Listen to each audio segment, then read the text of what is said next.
Everyone, तो कैसे हैं आप सब। पढ़ाई आसान है। हाँ तो बच्चों, अब हम लोग पढ़ेंगे क्या, वेलोसिटी ऑफ इलेक्ट्रॉन पढ़ेंगे इन nth ऑर्बिटल। मतलब कोई भी ऑर्बिटल हो, मतलब कोई भी एनर्जी लेवल हो, उसकी हम लोग क्या करेंगे, उस ऑर्बिटल में वेलोसिटी क्या होगी इलेक्ट्रॉन की, वो फाइंड करेंगे। जैसे अभी हम लोगों ने ये फाइंड किया था, R equals to N square H square epsilon naught upon pi M Z E square. हाँ ये याद रखिएगा, हमने अभी जो आपको पढ़ाया था वहां पे एक मिस्टेक हो गई थी। वहां पे मैं एम नहीं, एम मैं लाना भूल गया था। यहां पे आप वहां पे ऐड कर लीजिए, यहां पे एम होगा। ठीक है, क्या होगा, M is the mass of electron. ठीक है, मैं यहां से यहां लाया नहीं था। ठीक है, एम को तो एम लिख लीजिएगा आप। ठीक है, वहां पे और वहां पे भी हम लोगों को क्या करना था, एम को, एम भी कांस्टेंट रहेगा, उन सब की वैल्यू रखेंगे तब 0.53 आएगा। ठीक है, समझ में आया कि नहीं। तो ये मिस्टेक हो गई थी बच्चा। ठीक है, समझ में आया कि नहीं। तो एम की वैल्यू वहां पे रख लीजिए। अब बच्चों हम लोग फाइंड करते हैं velocity of electron in nth orbital कैसे निकालेंगे, इन्हीं सब का यूज करेंगे। अब देखिए, हम लोग को पता है M V R equal to N H upon 2 pi होता है। इसी के ही आर पे हम लोग क्या करेंगे, यही वैल्यू पुट कर देंगे। जैसे ही हम लोग यहां पे पुट करेंगे बच्चों, ये M V N square H square epsilon naught pi M Z E square, ये सब हमें मिल जाएगा। हाँ कि ना, पुट किया और एन एच अपॉन 2 पाई।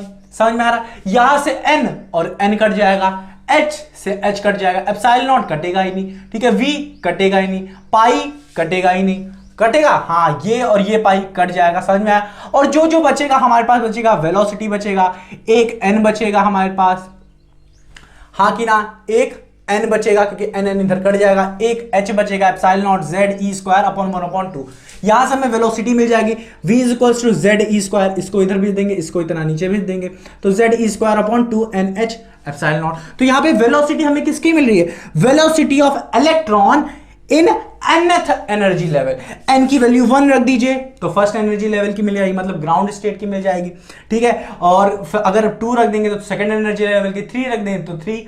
हाँ कि ना, समझ में आ रहा है कि नहीं। अब देखिए, जब हम लोग क्या करेंगे, वैल्यू ऑफ इलेक्ट्रॉन की, z की, एप्सिलॉन नॉट, ये सब कांस्टेंट है, इन सब की वैल्यूज जब पुट कर देंगे तब हमें जो रिजल्ट मिलेगा वेलोसिटी का, वेलोसिटी ऑफ इलेक्ट्रॉन का, वो हमें क्या मिलेगा, v is equals to 2.18 into 10⁶ z अपॉन n। ये z क्या है, atomic number of atom upon n, n is the number of shell या एनर्जी लेवल। ठीक है, समझ में आ रहा ना। तो आप यहां से आप आराम से फाइंड कर सकते हैं किसी भी एटम के किसी भी ऑर्बिटल या एनर्जी लेवल का आप क्या फाइंड कर सकते हैं, उसमें जो इलेक्ट्रॉन जिस वेलोसिटी से घूम रहा है वो वैल्यू आप फाइंड कर सकते हैं इससे। समझ में आ गई। फॉर हाइड्रोजन एटम के लिए हम फाइंड करके देखते हैं, बहुत सिंपल होता है ना हाइड्रोजन एटम के लिए। तो हाइड्रोजन एटम के लिए क्या होगा, हाइड्रोजन एटम की वैल्यू के लिए z की वैल्यू क्या होगी, 1 होगी। n की वैल्यू हम मान लेते हैं 1 है। ठीक है, तो 1 हो जाएगी। समझ में आया। तो इसके लिए क्या हो जाएगा, h की भी वैल्यू 1, n की भी वैल्यू 1, तो एज इट इज लिख दिया गया। मतलब ग्राउंड स्टेट के लिए या फिर एनर्जी, फर्स्ट एनर्जी लेवल के लिए हमारे पास वेलोसिटी ऑफ इलेक्ट्रॉन क्या है, 2.18 इंटू 10⁶ मीटर पर सेकंड, ये आया। अब बच्चों यहां पे एक डेटा है कि अगर हम लोग इस वैल्यू को v1 बाई इसको हम लोग डिवाइड कर देते हैं स्पीड ऑफ लाइट से, तो हमें मिलता है क्या, 1/37, या फिर ऐसे आप लिख सकते हैं, जो हमारे पास c है, c क्या है, c is equals to v1, c is equals to 137 times of v1। मतलब अगर हम लोग, या फिर इसको आप ऐसे भी लिख सकते हैं, क्या लिख सकते हैं, v1 is equals to c upon 137। मतलब इसका यही है कि स्पीड ऑफ लाइट के ये इक्वल होगा जब इसको मल्टीप्लाई कर देंगे 137 से। समझ में आया कि नहीं, बस और कुछ नहीं। इसका रेशियो क्या आ रहा है, 1/37। समझ में आया कि नहीं। इसे आप अच्छे से नोट करिए। अब हम लोग काइनेटिक एनर्जी देखेंगे। तो बच्चों अब हम लोग फाइंड करते हैं काइनेटिक एनर्जी क्या होगी, पोटेंशियल एनर्जी क्या होगी, टोटल एनर्जी क्या होगी, सब देखें आप। तो स्टार्ट करते हैं काइनेटिक एनर्जी से। काइनेटिक एनर्जी क्या है, काइनेटिक एनर्जी ऑफ किसका, इलेक्ट्रॉन का। तो एक किसके लिए लिखा है, kinetic energy of electron. Kinetic energy क्या होती है, 1/2 m v स्क्वायर होती है। तो काइनेटिक एनर्जी क्या होगी, 1/2 m v स्क्वायर। v की वैल्यू अभी हम लोगों ने निकाली थी, velocity of velocity of electron तो ये थी, यही हम लोग क्या करेंगे इसमें पुट कर देंगे। तो v में पुट किया ZE²/2h∁n, इसका स्क्वायर करेंगे तो ये क्या आ जाएगा हमारा, बताइए, z का हो जाएगा स्क्वायर, e का हो जाएगा 2 टाइम्स हो जाएगा, हाँ कि ना, e की पावर क्या हो जाएगी 4 हो जाएगी, हाँ कि ना, ये क्या हो जाएगा 2 क्या हो जाएगा 4 हो जाएगा, 4 × 2 क्या हो जाएगा 8 हो जाएगा, h का स्क्वायर ε0 का स्क्वायर n का स्क्वायर, हाँ कि ना। तो यही हो जाएगी हमारी क्या काइनेटिक एनर्जी, और ये काइनेटिक एनर्जी किसकी है, इलेक्ट्रॉन की। तो ये हमारी आ गई काइनेटिक एनर्जी। अब निकालेंगे पोटेंशियल एनर्जी। पोटेंशियल एनर्जी में हमेशा याद रखिएगा, जब भी आप पोटेंशियल एनर्जी निकालेंगे तो हमेशा हम लोग वहां पे विद साइन रखते हैं किसी भी चार्ज को। अगर इलेक्ट्रॉन है तो नेगेटिव साइन के साथ, अगर प्रोटॉन है तो पॉजिटिव चार्ज के साथ। समझ में आया कि नहीं। तो यहां पे हमें जो पोटेंशियल एनर्जी है वो पोटेंशियल एनर्जी निकालनी किसकी है, इलेक्ट्रॉन की निकालनी, हाँ कि ना।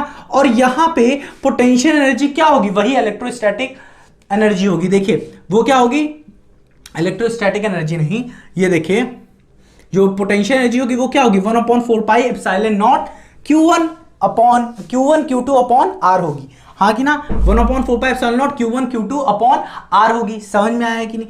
अब देखिए Q1 and Q2 put with sign, sign के साथ हम लोग पुट करेंगे। Q1 क्या है हमारा, इलेक्ट्रॉन जो रिवॉल्व कर रहा है।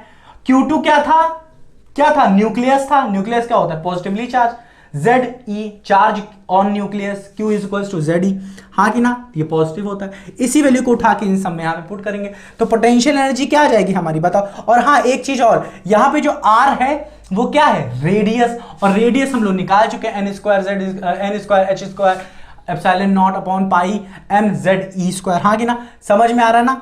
इन सब वैल्यूज को उठा के यहाँ पे हम लोग पुट कर देंगे। पोटेंशियल एनर्जी पता है ना 1/4πε0 Q1 Q2/R, हाँ कि ना। तो इसको उठा के हम लोग यहाँ पे सब कुछ, ये सब वैल्यू को उठा के यहाँ पे पुट कर देंगे।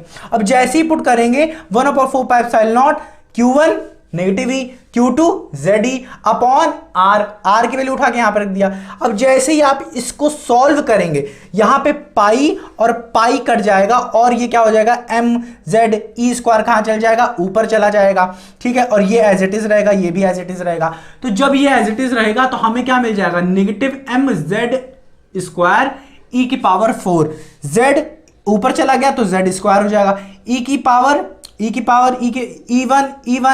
e1 क्या हो जाएगा, e का स्क्वायर, और यहां पे भी e का स्क्वायर ऊपर चला जाएगा, e⁴ हो जाएगी। ऐसे ही ये भी हो जाएगा 4n²h²ε0²। समझ में आया कि नहीं। अब इसको हम लोग कुछ पोटेंशियल काइनेटिक एनर्जी के फॉर्म में थोड़ा लिखना चाहते हैं। क्यों, क्योंकि 1/8 है तो हम लोग कुछ 8 के फॉर्म में लिखना चाहते हैं। तो ऊपर भी 2 से मल्टीप्लाई किया, नीचे से भी 2 पे से, तो यह 2/8 mz² e²n²h² का स्क्वायर, हाँ कि ना। यहां से आप देख सकते हैं ये और ये, देखिए ये आप देख सकते हैं कुछ सिमिलैरिटी दिख रही है कि नहीं, कि पोटेंशियल एनर्जी क्या है, डबल है काइनेटिक एनर्जी से। पोटेंशियल एनर्जी क्या है, डबल है, और साथ ही साथ क्या है, निगेटिव है। यहां पे अच्छे से लिख लीजिए, यहां पे अच्छे से लिख लीजिए, क्या है, निगेटिव है। क्या है, निगेटिव है। तो potential energy is double of kinetic energy as well as negative also, हाँ कि ना। समझ में आया कि नहीं। ये निकालिए पोटेंशियल एनर्जी किसकी, इलेक्ट्रॉन की। समझ में आया कि नहीं। अब टोटल एनर्जी निकाल रहे हैं। टोटल एनर्जी किसकी, इलेक्ट्रॉन की। टोटल एनर्जी कैसे निकलेगी, काइनेटिक एनर्जी और पोटेंशियल एनर्जी को ऐड कर दीजिए। काइनेटिक एनर्जी अभी हम लोगों ने निकाला है, लिख देंगे। पोटेंशियल एनर्जी अभी अभी निकाला है, इसको लिख दीजिए यहाँ पे। अब ये बेस और बेस देख रहे हैं आप, 8h²ε0² n² दोनों सेम है तो सेम लिख देंगे। अब देखिए ये एक है mz² e⁴, -2 times of mze² z²। इन सबको जैसे ही सॉल्व करेंगे ऊपर वाला आएगा क्या हमारा, -mz² e⁴। समझ में आया कि नहीं। अब ये हमारी आ गई क्या, टोटल एनर्जी निकल आई है। ये टोटल एनर्जी है क्या, टोटल एनर्जी ऑफ इलेक्ट्रॉन जो है, ये क्या है, टोटल एनर्जी ऑफ इलेक्ट्रॉन, या फिर आप कह लीजिए ऑर्बिटल कह लीजिए। जो इलेक्ट्रॉन की एनर्जी होती है वही ऑर्बिटल की होती है, nth orbital. Energy of what, it is the energy of nth orbital of electron. समझ में आया कि नहीं। तो टोटल एनर्जी यहां पे आप देख सकते हैं नेगेटिव आ रही है। ऐसा क्यों आ रहा है, क्योंकि total energy of electron is negative because electron is bounded with क्या, न्यूक्लियस से बाउंड है, तो उसे एनर्जी चाहिए अपने आप को फ्री करने के लिए। Energy is required to free electron from nucleus. तो उसे चाहिए एनर्जी अपने आप को फ्री करने के लिए, तो नेगेटिव में है। समझ में आया कि नहीं? अब बच्चों इसको देखिए और इसको देखिए, तो इन सबको जब कंबाइन करके आप देखेंगे अच्छे से, तो आप देखेंगे कि जो पोटेंशियल एनर्जी है वो क्या है, 2 टाइम्स ऑफ काइनेटिक एनर्जी है, साथ ही साथ क्या है, नेगेटिव है। तो हम लोग लिख सकते हैं potential energy is 2 times of kinetic energy as well as negative, हाँ कि ना? और क्या हम लोग कह सकते हैं, जो पोटेंशियल एनर्जी है वो 2 टाइम्स ऑफ टोटल एनर्जी है। पोटेंशियल एनर्जी जो है वो 2 टाइम्स ऑफ टोटल एनर्जी। यहां पे भी नेगेटिव है तो यहां पे भी नेगेटिव है, तो नेगेटिव कैंसिल हो जाते हैं। समझ में आ रहा है ना? तो पोटेंशियल एनर्जी यहां पे क्या है, ट्वाइस, मतलब 2 टाइम्स ऑफ टोटल एनर्जी। तो अगर कोई भी आपको अगर पूछता है, आप हमेशा सिर्फ इतना याद रखिए, या अभी और आगे बताएंगे, इतना आप याद रख सकते हैं या फिर आप इतना याद रखिए। देखिए, जब हम लोग क्या करेंगे, वैल्यू पुट कर देंगे MEH एप्सिलॉन नॉट, इसमें पुट कर देंगे, तो हमें जो टोटल एनर्जी निकलेगी, इलेक्ट्रॉन वोल्ट में ले लीजिए या जूल में ले लीजिए, इलेक्ट्रॉन वोल्ट में ये आ जाएगी और जूल में ये आ जाएगी। समझ में आ रहा है कि नहीं? तो ये आ गई हमारी टोटल एनर्जी आ गई, जब हम लोगों ने इन सब वैल्यूज को लिख दिया यहां पे। अब याद रखिएगा बच्चों, बस आपको यही याद रखना है, और कुछ नहीं याद रखना है। जितना पढ़ाया सब भूल जाइए। हाँ, अगर आप याद करना चाहते हैं तो याद रखिए, ठीक है? पर यहां से अगर न्यूमेरिकल की बात करें तो ये चीज याद रखिए कि हर चीज आ जाएगी। हाँ, आपको R की वैल्यू और V की वैल्यू हमेशा याद रखनी पड़ेगी। समझ में आ रहा है कि नहीं? तो समझिए आप बात को, टोटल एनर्जी आप ये याद रखिए बस। अब क्या, अगर किसी ने कहा पोटेंशियल एनर्जी निकालिए, तो इसका क्या करिए आप, टोटल एनर्जी का 2 टाइम्स कर दीजिए, ठीक है? जैसे ही 2 टाइम्स कर देंगे आप पोटेंशियल एनर्जी का, आपको क्या मिल जाएगा, आपको 2 टाइम्स ऑफ क्या, 2 टाइम्स ऑफ टोटल एनर्जी कर देंगे आप, तो आपको पोटेंशियल एनर्जी मिल जाएगी। और इसको पॉजिटिव कर देंगे तो आपको क्या मिल जाएगी, काइनेटिक एनर्जी मिल जाएगी। समझ रहे हैं कि नहीं? अगर आप पोटेंशियल एनर्जी चाहते हैं तो टोटल एनर्जी का क्या कर दीजिए, आप 2 टाइम्स कर दीजिए, और काइनेटिक एनर्जी चाहते हैं तो क्या कर दीजिए, इसे प्लस कर दीजिए। समझ में आया कि नहीं? हाँ कि ना? बोलो बच्चा पार्टी, समझ में आ रहा है कि नहीं? ये सब समझ में आ गया कि नहीं? सब कुछ सिंपल है बच्चों, कुछ नहीं है। आप काइनेटिक एनर्जी लिख लीजिए, एक बार ड्राइव कर लीजिए अपने से, पोटेंशियल एनर्जी, टोटल एनर्जी खुद से एक बार ड्राइव करने की कोशिश करिए, सब कुछ सरल है, ठीक है? इसे अब अच्छे से नोट कर लीजिए।